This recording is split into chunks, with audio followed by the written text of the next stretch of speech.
Bonjour et bienvenue. On est tous face à un vrai déluge de données, pas vrai? La question c'est comment on fait pour transformer tout ce bruit, ce chaos, en une décision qui soit vraiment claire, vraiment stratégique? Eh bien c'est tout le parcours de l'analyste, et c'est ce qu'on va décortiquer aujourd'hui. On va reprendre ensemble les bases, les concepts fondamentaux de cette démarche pour que tout soit bien clair. Le chiffre est juste vertigineux. Pensez-y une seconde. Chaque jour, des milliards de gigaoctets. Chaque clic, chaque achat, chaque like, tout ça, ça laisse une trace. C'est un défi, c'est sûr, c'est énorme. Mais c'est aussi une opportunité incroyable. Pour qui sait lire entre les lignes, pour qui sait trouver le sens caché derrière ces chiffres. Et voilà, on en arrive au cœur du problème. Comment on transforme ce bruit assourdissant en un signal clair et net? Parce que, soyons honnêtes, avoir des données, c'est une chose. Mais les faire parler, leur faire raconter leur histoire, c'est là que tout se joue. C'est là qu'est la vraie valeur. Et cette quête, elle n'est pas si chaotique qu'on pourrait le croire. Non, elle est même très structurée. Alors, voilà le programme. On va d'abord voir le cheminement de la donnée brute jusqu'à la décision. Ensuite, on va explorer 3 grandes approches. Explorer pour synthétiser, classifier pour segmenter, et enfin confirmer pour valider. Et pour finir, on jettera un œil aux outils du métier. Allez, c'est parti. Ok, première étape, de la donnée à la décision. On attaque le cœur du réacteur. Il faut d'abord bien comprendre comment on passe d'un simple tableau de chiffres à une action qui peut changer la donne pour une entreprise. Ce processus, c'est vraiment la colonne vertébrale de tout ce qu'on fait en analyse. C'est un peu comme des briques de Lego. Au début, on a les données brutes, des faits, des chiffres, mais sans aucun contexte. Ensuite, en les organisant, en les structurant, on obtient l'information. Cette information, si on l'interprète, si on lui donne du sens, eh bien elle devient de la connaissance. Et c'est seulement avec cette connaissance qu'on peut prendre une décision vraiment éclairée. Vous voyez, chaque étape est indispensable et s'appuie sur celle d'avant. Attention, point super important. Avant même de lancer la moindre analyse, il y a une étape qu'on ne peut absolument pas sauter, le nettoyage, le pré-traitement des données. Ça veut dire quoi? Ça veut dire qu'il faut traquer les données manquantes, corriger les erreurs, gérer les valeurs bizarres. Si on zappe cette étape, c'est comme construire un château sur un marécage. Tout va s'effondrer. La qualité de vos résultats dépend directement de la qualité de cette préparation. C'est non négociable. Alors là, on a 2 grandes philosophies, 2 états d'esprit complètement différents. D'un côté, l'analyse exploratoire. Imaginez un explorateur qui débarque sur une île inconnue. Il n'a pas de carte, son but c'est de découvrir, de voir ce qui se cache. De l'autre côté, on a l'analyse confirmatoire. Là, on est plutôt dans la peau d'un détective. Il a déjà une hypothèse, un suspect, et il cherche des preuves pour valider ou infirmer sa théorie. C'est vraiment 2 manières de penser, et c'est crucial de comprendre la différence. Allez, on plonge dans la première famille de méthodes, l'exploration. Ici, notre mission, si on l'accepte, c'est de jouer les cartographes. On va essayer de dessiner la carte de notre territoire de données. Le but ici est assez simple à comprendre, mais pas toujours facile à faire. Imaginez un énorme tableau Excel avec des centaines de colonnes, des milliers de lignes. C'est illisible. L'analyse exploratoire, c'est l'art de prendre toute cette complexité et de la distiller, de la résumer en quelque chose de visuel, de compréhensible, pour en faire ressortir les grandes lignes, l'histoire principale. Et pour faire ça, on a toute une boîte à outils. Pas de panique avec les acronymes, l'idée c'est de comprendre à quoi ils servent. L'ACP par exemple, c'est génial pour synthétiser des données chiffrées. Disons qu'on a 10 variables sur des produits, elle va nous aider à en faire un graphique simple avec 2 axes. D'autres méthodes, comme l'AFC ou l'ACM, font la même chose mais pour des données non chiffrées, comme les réponses à un sondage. Le message à retenir, c'est qu'il y a un outil pour chaque type de problème et chaque type de données. Bon, on a exploré, on a notre carte. Maintenant, il est temps de mettre un peu d'ordre. On passe à la 2e grande mission de l'analyste, classifier. En gros, on va créer des groupes, des familles, pour y voir plus clair. Le principe est tout simple. Qui se ressemble, s'assemble.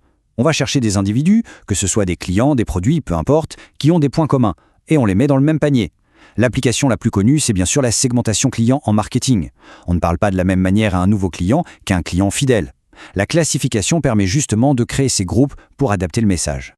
Et regardez cet exemple, c'est un classique, mais il est tellement parlant, le modèle RFM. C'est hyper simple et super puissant. On regarde juste 3 choses. La récence, quand est-ce que le client a acheté pour la dernière fois, la fréquence, à quel rythme il achète, et le montant, combien il dépense. Rien qu'avec ça, on peut définir des segments comme les champions, qu'il faut chouchouter, ou les clients en sommeil qu'il faut réactiver. C'est concret, c'est actionnable, c'est tout ce qu'on aime.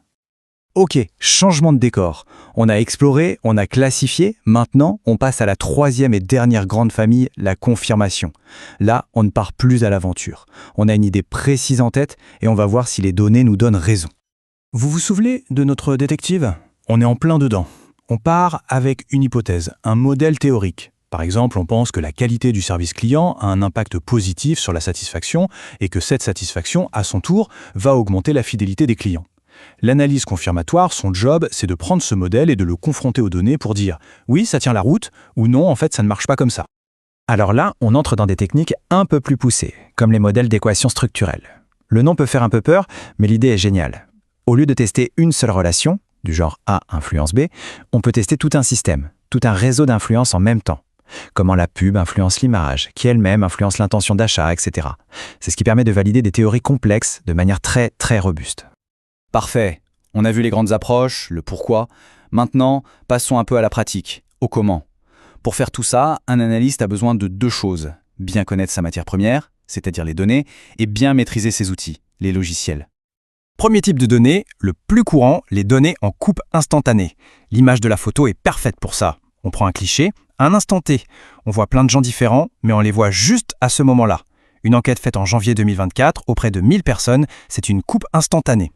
À l'opposé, on a les séries temporelles. Là, on oublie la photo, on passe à la vidéo. On ne s'intéresse plus à une foule, mais à une seule personne ou une seule entreprise. Et on la filme dans le temps pour voir son évolution. Le chiffre d'affaires d'une société, mois par mois sur 10 ans, ça, c'est une série temporelle. Et maintenant, le meilleur des 2 mondes, les données de panel. C'est tout simplement quand on combine les deux. On va suivre la même foule, les mêmes 1000 personnes de notre enquête, mais on va les interroger tous les ans pendant 5 ans. On peut alors voir à la fois les différences entre les gens et comment chaque personne évolue dans le temps. C'est incroyablement riche comme information. Juste un petit mot sur le fameux Big Data. On en parle souvent avec la règle des V. Il y a le volume évidemment, la quantité astronomique de données, la vitesse parce que ça arrive en temps réel, la variété, ce ne sont plus juste des chiffres, c'est aussi du texte, des images, des vidéos. Et puis il y a les V plus subtils, la véracité, est-ce que ces données sont fiables, la valeur, qu'est-ce qu'on peut vraiment en tirer, et la visualisation, parce que sans ça, on est juste noyé. Et pour travailler avec tout ça, évidemment, il faut des outils. L'importance à comprendre, c'est qu'il n'y a pas un logiciel magique qui fait tout. C'est comme un artisan, il a plusieurs outils dans sa caisse. Pour faire des statistiques de base, on va utiliser R ou SPSS. Si on va analyser des entretiens, du texte, on va plutôt prendre un logiciel comme NVivo. Et pour nos fameux modèles de confirmation, on a des outils spécialisés comme SmartPLS. À chaque besoin, son logiciel. Bon, si on devait résumer tout ça en quelques points clés, premièrement, le processus, données, informations, connaissances, décisions, c'est la base. Deuxièmement, les 3 missions, explorer, classifier, confirmer, choisissez la bonne approche. Troisièmement, une règle d'or, le nettoyage des données n'est pas une option, c'est une obligation. Et enfin, les outils, le bon marteau pour le bon clou, adaptez toujours votre logiciel à votre question. Voilà, on a fait le tour du cadre, des méthodes, des outils, mais au final, tout ça ne sert à rien sans une chose, une bonne question. Le voyage de l'analyste, il commence toujours par là. Le pouvoir n'est pas dans les données elles-mêmes, il est dans la pertinence des questions qu'on leur pose. Alors, maintenant, la parole est à vous. Quelle est la première question que vous allez poser à vos données ?